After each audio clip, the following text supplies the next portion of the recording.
Université Al-Iman à Sanaa, près de 4000 personnes originaires de 40 pays étudieraient ici, principalement les sciences religieuses, ce qui en fait un lieu particulièrement surveillé. D'ailleurs, l'université est régulièrement montrée du doigt pour abriter des extrémistes islamistes.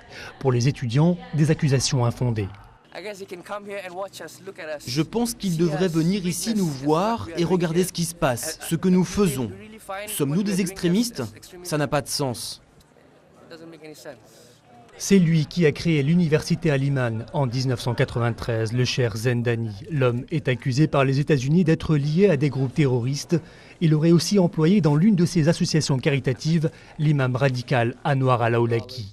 Ce dernier pourrait avoir joué un rôle dans l'attentat manqué contre le vol Amsterdam-Détroit perpétré par Omar Farouk Abdul-Muttalab.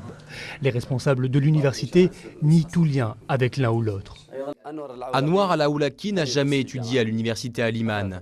Il a étudié aux États-Unis et il a la nationalité américaine. Omar Farouk n'a jamais mis les pieds ici. Il est seulement venu 2 mois au Yémen pour étudier l'arabe à l'Institut de langue de Sanaa. Comment aurait-il pu étudier ici? Il a étudié en Grande-Bretagne. Une dizaine d'écoles de religion et de langue ont pignon sur rue au Yémen, mais impossible d'en connaître le nombre exact, comme il est difficile de contrôler les mouvements des étudiants étrangers qui y affluent. Sous pression, le gouvernement yéménite a durci les conditions d'octroi des visas aux grandes dames des enseignants de l'université Al-Iman qui mettent en garde. Les écoles religieuses enseignent aux gens comment avoir la bonne interprétation de la religion, sans en exagérer le sens ou l'escamoter.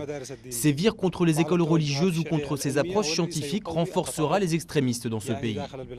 Parmi les étudiants des écoles religieuses, une infime minorité risque de basculer dans la violence, mais une minorité qui peut faire parler d'elle. Récemment, une commission du Sénat américain a révélé dans un rapport que 36 anciens prisonniers américains convertis à l'islam en détention se sont rendus en 2009 au Yémen, officiellement pour des cours d'arabe.